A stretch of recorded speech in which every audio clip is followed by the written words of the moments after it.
I would say every New Orleanian had a gut check moment. Do I go back knowing that I have years of living in a city where basic services cannot be taken for granted? Or do I go move somewhere else? It's a different city. The school reform in many ways has been the most dramatic change in the city. It is supported strongly by the public, black and white. Charters have, I forget what it is, but I think an 80% approval rating, and parent choice. We no longer assign. Part of the reason, let's go back to another thing of reacting to Katrina and our model. We didn't begin this saying it would be a pure choice system. We did it because there were no neighborhoods.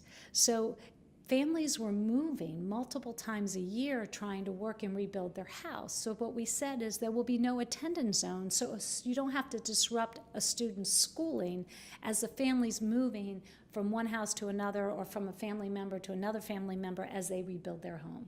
So we began an all-choice model out of necessity because there were large swaths of the city that didn't have an operational school building.